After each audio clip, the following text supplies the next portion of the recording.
Hey folks, I'm Brendan, and you're watching the Overqualified Henchman. In case my cunning hat didn't tip you off, it's been another 2 months, which means it's time to look at the new Firefly Cargo Crate. I try not to play favorites, but I've been looking forward to this one.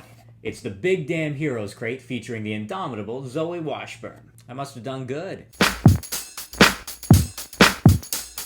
Let's start with a quick recap in case you're just joining us. The Cargo Crate is a specialty subscription from Loot Crate in conjunction with Quantum Mechanics, and as you might expect, comes chock full of exclusive Firefly loot. A new crate comes every 2 months, and each one is themed after a different crew member. So far, we've seen Kaylee and Jane, and this time it's Zoe's turn. As always, there's a new issue of The Signal, the pack-in fanzine, this time with an interview with writer Jose Molina and a recipe for wife soup. We'll start off with an item that's not technically exclusive, but was definitely hard to find. The Independence Challenge Coin that was originally available at San Diego Comic-Con this year. If you're not familiar with the idea, challenge coins are a tradition in a number of military organizations that's sort of part identification, part lucky charm, and part drinking game. In this case, the front side has the image of the Independence flag and says, "Never forget Serenity Valley."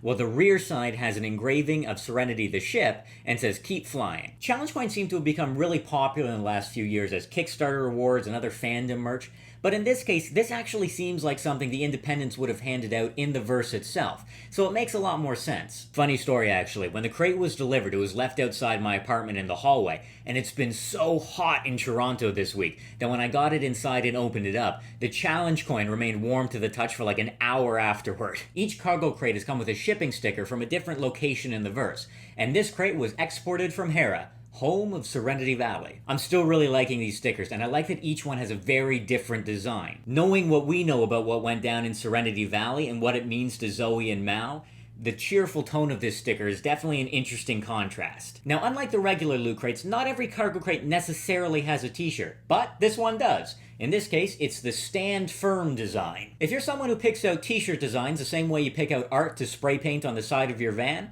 this one's for you. Now, I'm told that this says Stand Firm, and I'm taking that on faith, and it was designed by Shauna Tripkick, one of the costume designers from the show. It's a little over the top, but it's bright and colorful and weathered all at the same time, not unlike the crew of Serenity. There's also been a running theme for inverse documents in the cargo crates, and this time we've got this Certificate of Valor for Corporal Zoe herself. In recognition of her courageous service, this definitely works better than the wanted poster from Jane's crate, but I'm still not entirely sure what to do with it. I mean, are you really gonna frame an award for a fictional character and put that up on your wall in place of a poster or some actual art? I don't know, maybe if you've got like a whole room dedicated to Firefly memorabilia, but otherwise I feel like you look at this, you go, wow, cool, and then tuck it away in a filing cabinet. On the other hand, I've been a little bit down on the Cubit mini mystery figures in the previous crates as sort of a filler item. In this case though, Zoe's crate came randomly with either Mal or Wash, which is totally thematic for the episode War Stories. In my case, I got Wash, and I feel like the caricature here works way better than the Cubits I've seen previously. Having a cute little version of Wash in Zoe's crate works perfectly.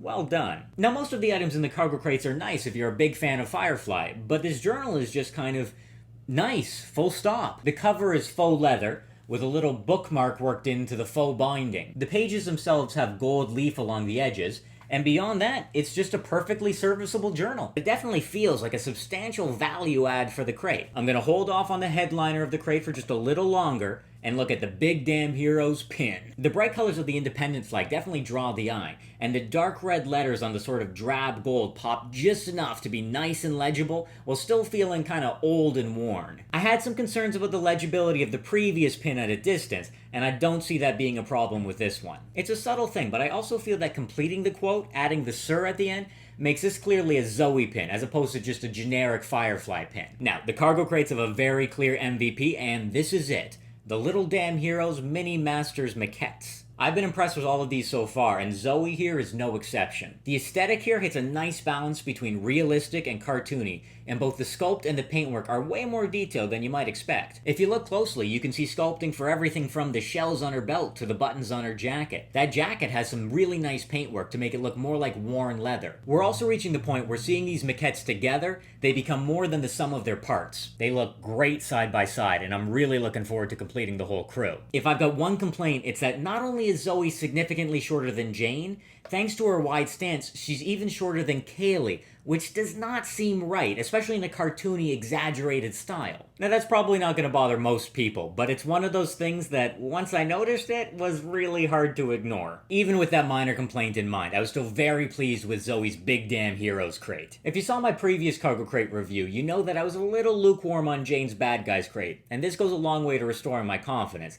Even if I'd probably say that Kaylee's Shiny Crate continues to be my favorite of the three. How can you compete with the cuteness of Kaylee Bear? You can't. Can't be done. Now in 2 months' time, we should be seeing Wash's crate, so stay tuned for that, and in the meantime, leave me a comment letting me know what you thought of the Big Damn Heroes crate. While you're at it, remember to like, subscribe, and share, and if you're in the mood, hit me up on Facebook, Twitter, or Instagram. The links are in the description. Until then, keep on henching. Now see, that seems about the right scale to me.